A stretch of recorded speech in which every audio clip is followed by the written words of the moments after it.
Blessed Rafaela Mary.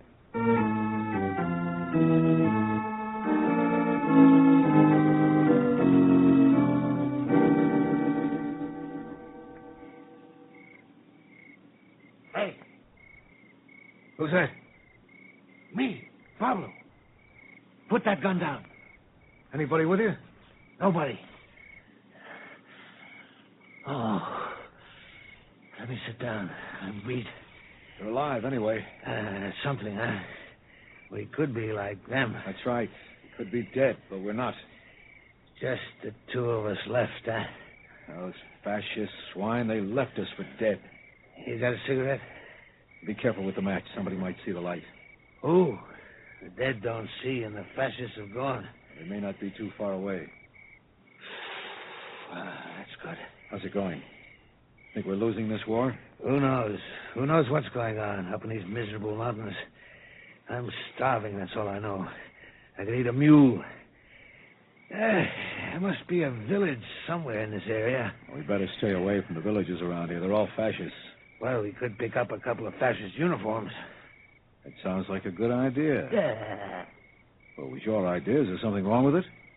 I was just wondering how a fellow like you would feel in a loyalist uniform. Loyalist. Fascist, you mean? Maybe you're fighting on the wrong side, my friend. You want to know something, comrade? I had no choice. I was in jail for smuggling. I broke out during a bombardment.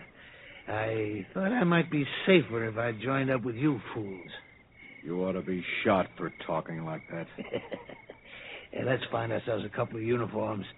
The dead have no use for them. Only it surprises me that a dyed-in-the-wool communist like you can hide inside an enemy uniform. I'll hide in anything if it serves a purpose. That's right, my friend. I'll cheat, I'll lie, I'll betray if it serves the ultimate end. Andre. Her voice, again. Sister Rafaela Maria.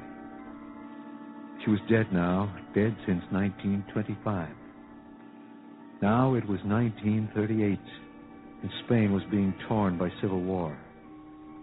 It was odd how this woman's voice would come to me so often. She had meant nothing to me, not really. She had been a friend of my mother. She used to talk to me a lot when I was a boy, always preaching, always trying to teach me things.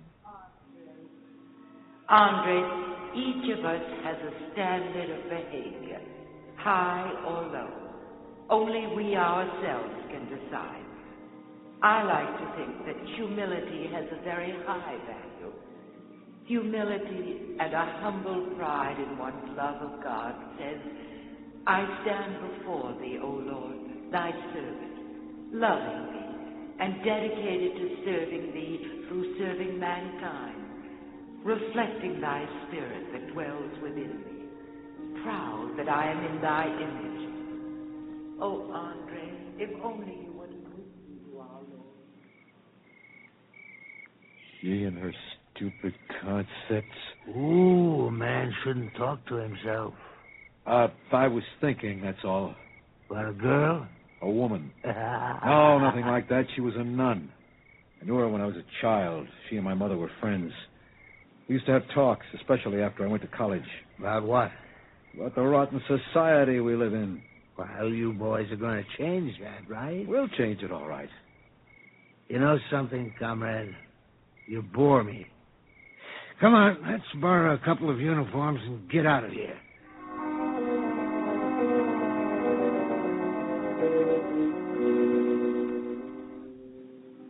The mountain battlefield was not a pleasant sight. A few hours before, it had been even worse. Now it was deathly silent, and her voice kept haunting me. It reached out to me across the years. I remembered the last time I'd seen her, in Madrid in 1923. She and her sister Dolores had entered the convent there. Her sister was Mother Superior. I was allowed to visit. And I found Sister Rafaela Maria scrubbing a kitchen floor. Andres. Oh, my dear boy. How very nice of you to visit us. I had to. I'd heard about you. I had to see for myself. I was told you insist on doing menial work here. Menial? The daughter of the mayor, scrubbing kitchen floors. You could have been a great lady. Oh, but Andres, I'm a bride of our Lord. Oh, Don't laugh. Please don't laugh. well, you're too old to be scrubbing floors anyhow. I'm 73, Andres, and I really feel very vigorous. But what are you doing here? Where have you been since you left college? Oh, I spent some time in Paris and a few months in Berlin. You know, outside of Spain, Europe is in shambles. Yes, I know. It's so terrible. But Germany will find a solution. I talk with a lot of people there.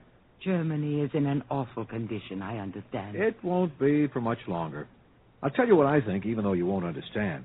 I mean, you belong to the church, and you don't yet realize the church is completely outmoded, incapable of being even a part of the solution. And what is the solution, Andres? Communism. And Germany will soon be a communist state. First Germany, and then Europe, and soon the rest of the world. Oh, my dear boy. I pray you're wrong. What good has communism ever bred? Andres, it can only breed evil.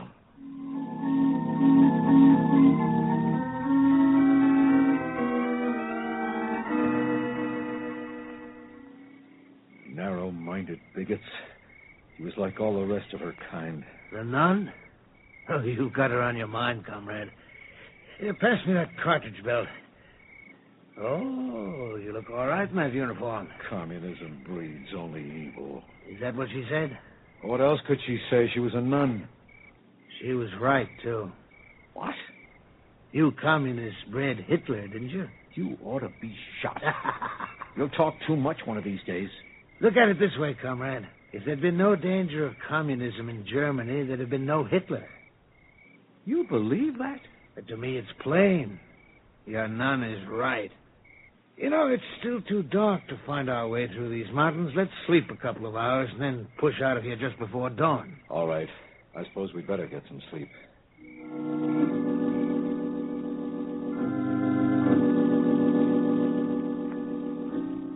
We lay there between some rocks in the mountains. There was no moon, and there were no stars.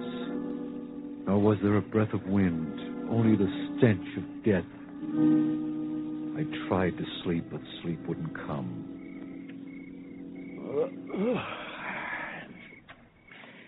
Hey, comrade. What? Tell me something. What makes a communist? You wouldn't understand. Frustration, huh? You talk like a fool. You want to tear down everything, isn't that right? You're against religion because religion says you have to be decent. You're an ignorant fool. Tell me something, comrade. Does being a communist make you feel important? Importance has no significance. Oh, Andres. Andres, you are important. Important to God. Don't you see that you can contribute to his world like a necessary part of his creation and purpose? Yes, he has need of you. He needs your loving heart just as much as you need his love. I won't listen to that kind of talk. I enjoy talking. I wasn't talking to you. There's nobody else here, comrade. You're cracking up? Shut up and go to sleep. Don't shout. Respect the dead. But then you fellas don't respect anything, do you? Why should we? You don't even respect yourself, do you, comrade? Enough to want my share of what's owed me in this stinking world. Why should some people have everything and I get nothing? Andres, ever since you were a little boy, you've thought the world owes you something.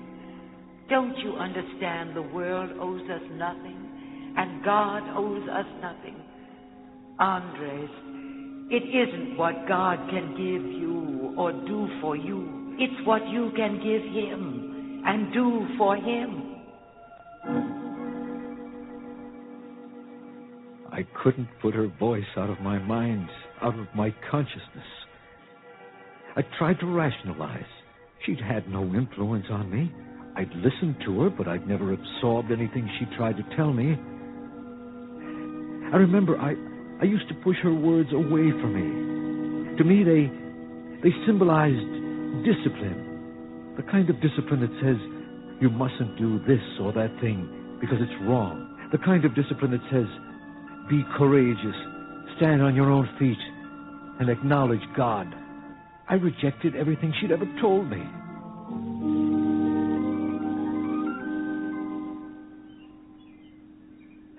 Hey, wake up, comrade. Why? I just took a walk. There's a village half a mile from here. I could almost smell the coffee. You think it's safe? We'll know when we get there. I suppose those fascists are there. Well, I didn't see any signs of soldiers. Anyhow, we're wearing the right brand of uniform. But if they ask questions... I'll risk that. I need nourishment. All right, let's go. Listen to that, will you? Yes. The symbol of man's enslavement to dogmas and capitalism. I'll bet you're loaded with slogans. Come on. To me, it sounds like home.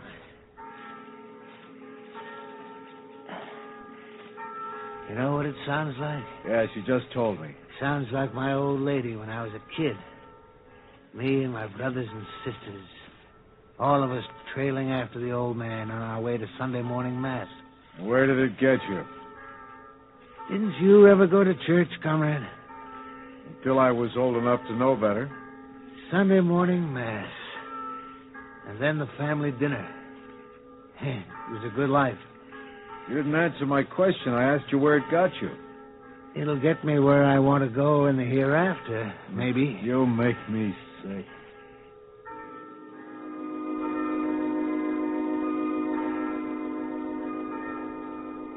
There it is, comrade. A little Christian village tucked away in these mountains. Let's make sure there's no danger. From what? Look for yourself. The village square in front of the church. Not a soldier in sight.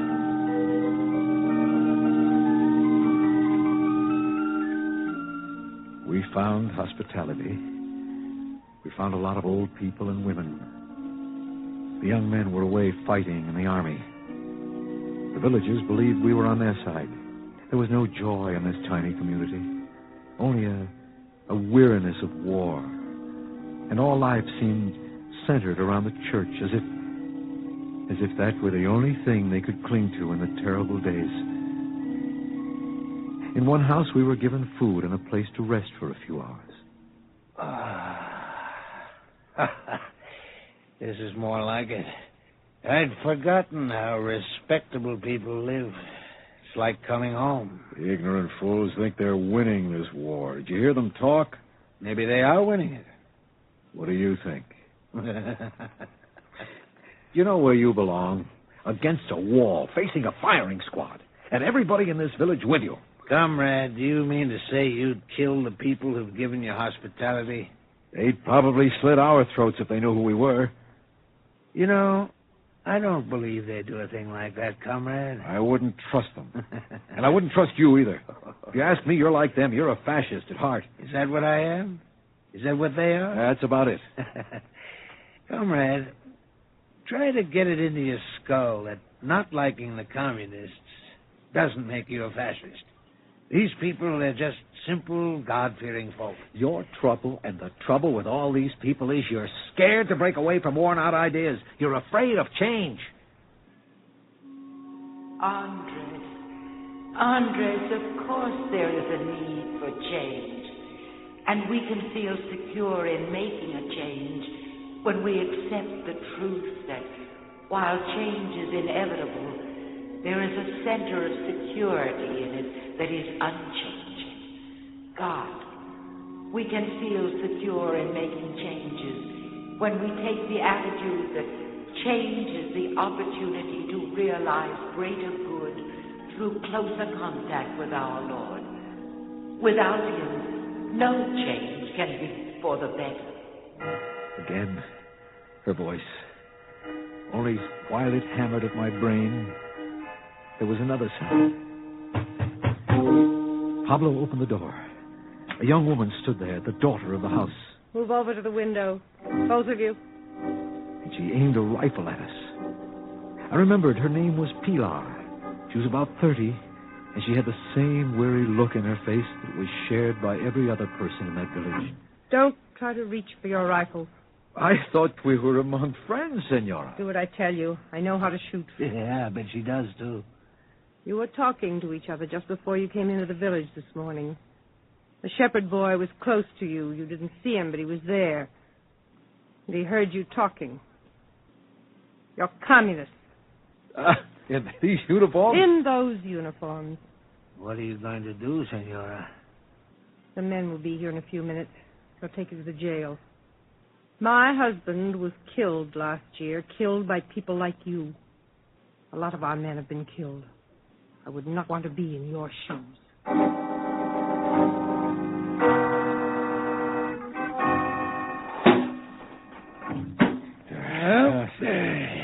I've been in better places. I knew there was danger. I knew we shouldn't have come here. It's your fault. I blame you. Why not, comrade? Blame me if it makes you feel better. Do you realize what'll happen? We'll be shot. These swine won't show us any mercy. Why should they? You scared, comrade?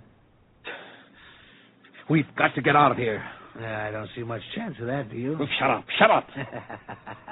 What are we going to do? There must be something we can do. To die in a battle is one thing, but to die like this, to be dragged out into a village square and shot down. Well, you can only die once, comrade.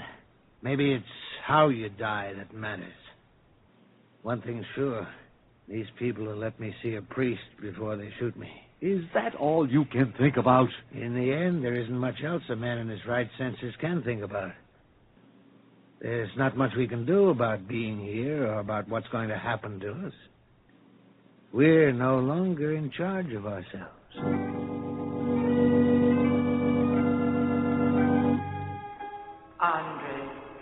Andres, you're only a little boy, and you have a lot to learn as you grow up. There'll be times when you'll find yourself in a situation over which you have no control. You'll be fearful. But then you must remember, something can be done. Admit you need help. Say to our Lord, Lord, I cannot handle this problem without you. I know there is only one presence and one power. Oh, my Lord, take charge of this situation in your own way. Oh, that's funny. That's very funny. What's wrong with you? You had an answer for everything. Who? That nun I told you about. Still got her on your mind, huh? Why, comrade? I don't know. She must have left quite an impression on you. You have to admit she tried hard to set you straight. She was a nuisance. And yet, years later, you went to see her at that convent. You know why, comrade? Because she was part of your roots. You wanted to take root again. You're out of your mind. Then why did you visit her? I happened to be passing by. No, my friend, it was deeper than that. You'd broken away from all the important things, family, church. You didn't belong anywhere. Don't make me laugh. I don't see you doing much laughing, my friend.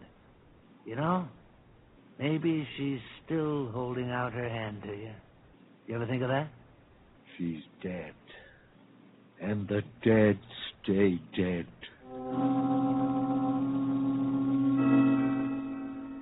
The evening came. And then we heard sounds outside the jail. Small crowd gathering. And then footsteps coming. This was it then. They were coming for us. No. My God, no. Not without a trial at least. Yes. I've heard you communists often cry out to God when the end is near. Please. We're not here to kill you. What? We've had a meeting. Some of us voted one way, the rest another. Some soldiers are coming here in a couple of days. If they find you here, they'll stand you up in front of a firing squad. Maybe you deserve that. We're not sure. We've talked about it. We thought about your families. We know what it is to have our men killed. Maybe you don't understand, but most of us voted that we didn't want your blood on our hands. You're going to let us go? You'll most likely think we're fools, and maybe we are. And maybe you'll kill some more of our men. We only know we have to show mercy, even to our enemies. That's funny. That's very, very funny. Somebody must be interceding for you, comrade. Maybe she hasn't given up yet. She? Who's this she you're talking about? A nun. A dead nun. He used to know her. What did he have to do with her? What did he have to do with a nun? He knew her when he was a kid. She tried to set him straight. You think she has interceded for him? She's not a saint. But maybe somebody like that would be pretty close to the Holy Mother, huh, Senora? You're not a communist. No, that's right. But you fight for them. You fight against our Lord. So did Saul. I don't understand men like you. Someday, if I live that long, I'll come back here and explain it to you. You'd both better get ready to leave here. And so we lived. We were given rough peasant clothes to put on and allowed to go. By dawn, we were halfway through the mountains. Exhausted, we lay down to rest. What do you think, comrade? Think? Sometimes a man has to stop and think, huh? I don't know. I can tell you one thing. Even to stay out of jail, I couldn't fight against people like that anymore. So you and I have come to the parting of the ways, comrade. What are your plans? I don't know. I don't know.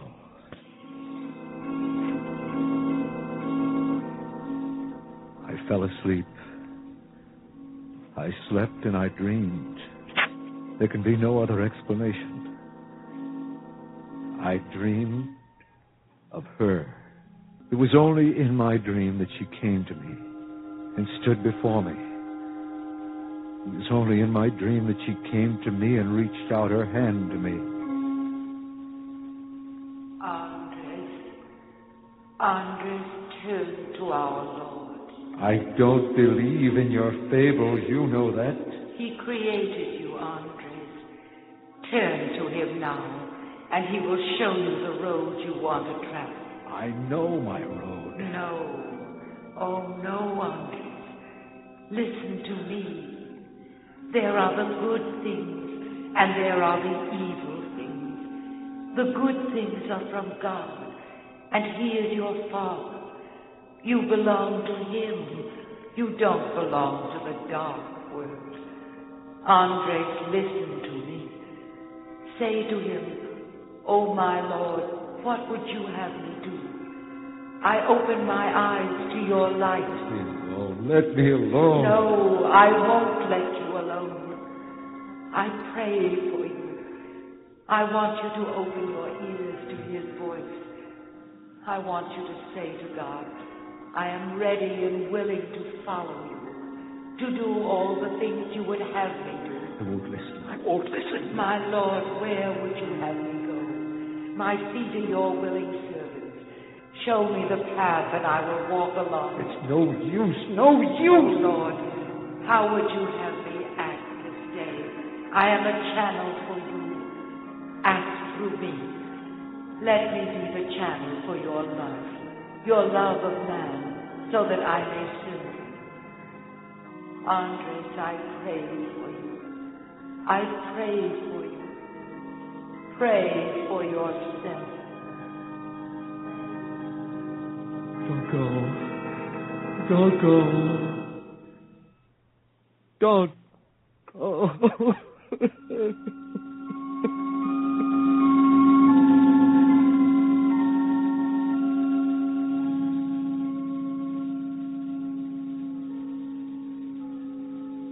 Time to make a move, comrade. What? Listen to that sound. Good, huh? It's good, yes. Maybe it's more than a sound. Maybe it's a voice. Calling me back to that village. They can use a good man back there. Maybe I can do some good for somebody. There'll be some risk, but I'll make out. So, that's what I'll do, comrade. Good luck, my friend. What about you? You know, Pablo, you were right about her. She never did give up. She never did give up. Long years passed since 1938 in Spain. During that time, Sister Rafaela Maria was beatified. And for most of that time, I have been a priest, a servant of God. She guided me, blessed Sister Rafaela Maria, as she must have guided many others back to our Lord.